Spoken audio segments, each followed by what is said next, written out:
All right, well, we've got a lot more uplifting and fun video this time around.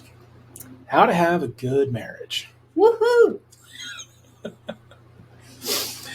So, this hopefully won't end up being too long. We don't have an outline. We're just going to chat. That's what we always do. At most, we discuss a video for a moment beforehand. We don't do outlines. We just talk. Yeah. And so, how to have a good marriage? Well, number one, you have to choose to have a good marriage. It does not happen by accident. I'll let you start. I start all of these. Well, communicate. You have to communicate, and you have to make sure the other person understands what you're saying. Because if I say X and he gets Y, we're not communicating. Absolutely. Well, communication is the result you get. Yes. So the result is because of whatever you actually communicated, not what you thought you communicated. So we talk about communication a lot because it is such an imperative thing. And it's something that, frankly, as a society, we don't do that good a job of. We don't teach people how to communicate. You learn from your family, which may or may not be good at communicating. And then you get married to somebody else who stopped by their family, how to communicate that may or may not have been effective. And then you've got to figure out how the two of you can communicate with each other. Absolutely. And if you're not careful, you'll pass on more bad communication skills to your kids. Mm-hmm. So let's talk a little bit about what we did to have a great marriage. And let's see. Basically, for a good 6 months before we got married, we went through anything we could find about how to have a great marriage. Most of that was Joe McGee Ministries, based in Tulsa. And he's got a lot of great stuff. A lot of great stuff on YouTube. Yeah. Highly recommend you go check him out. Indeed. He's got 6 kids. They're all great, as far as I'm aware. Because I've actually met any of them, but he seems to think they turned out great, and, he's a great guy, so I have to assume he's right. But he can tell you all about how to do it wrong, and therefore how to do it right.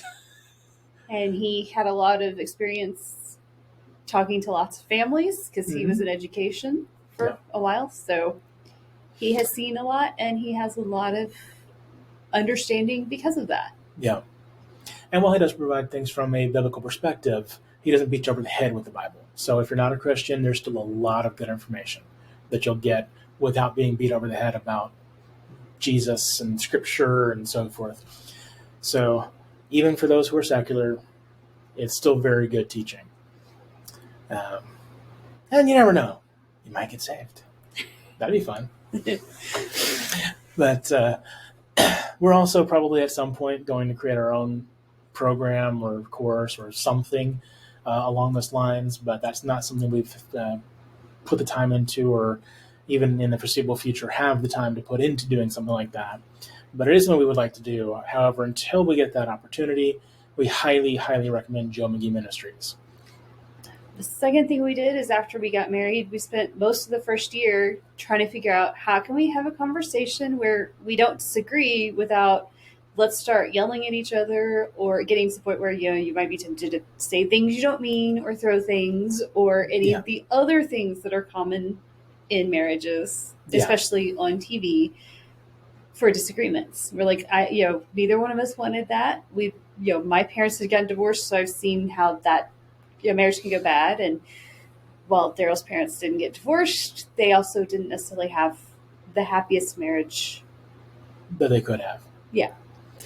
One of the biggest contentions actually during our first year was with my father. I refused to work a lot of overtime. In fact, it was extremely rare that I would take any overtime at work because I knew that it was much more important to me and for our marriage that we take that first year to spend as much time as possible together learning to be married. Learning how to live together, how to communicate, how to love each other properly. He still went and worked his job, and he did do some overtime because we were starting out and extra money was a good thing. Absolutely.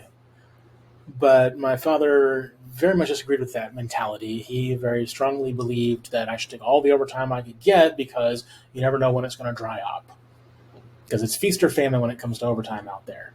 And I'm like, yeah, that's fine. Didn't His matter to base me. pay was enough to cover our bills. We didn't need him to do overtime. It was just helpful to have extra. Exactly.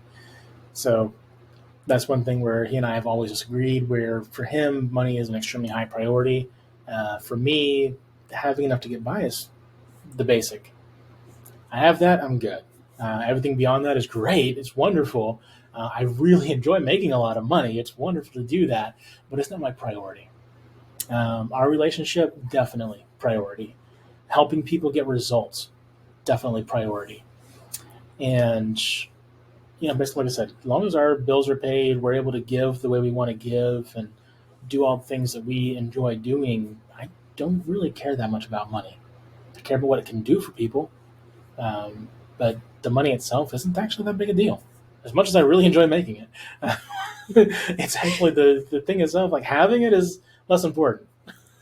So, we have a disagreement, and I'd usually be the one who got all emotional about it because I'm much more emotional than Daryl is.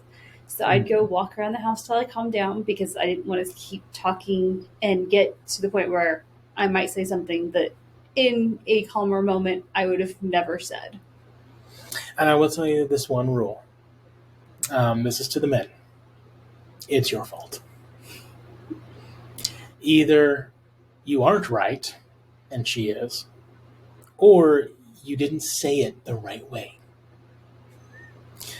So if she's mad, it's your fault. With very, very, very, very rare exceptions. The very rare exceptions would be basically something from a past relationship that she's bringing forward and is projecting. That's really the only situation there, in which case it's not entirely your fault, but even then, there are ways to address things in that situation. So I'm still going to say it's your fault. Sorry, it's just truth. And when I'd calm down, we'd get back together and he would apologize for having got me upset. Yep. And then we would calmly talk about whatever until we could reach an agreement, or we'd realize we're not going to agree, but this isn't important, so we don't need to agree on this. This isn't a topic we need to keep talking about. Well, that's all for this video. If you like this video, please hit the like button and subscribe to our channel and leave us a comment or a question below. It really does help to let YouTube know that others should also be watching these videos. Also remember to check out our Facebook group. It's all about relationships of any kind. And of course, most importantly, click below and schedule that free consultation. We have options for people at every level. Whatever your problem is, if we don't have a YouTube video for it, we can get you some other kind of resource, even if there's no money in the bank. So even if you can't actually do a personal one-to-one with us, there's options. Definitely click that link, schedule that call. And that's all we got for now. Y'all have a great day. Bye.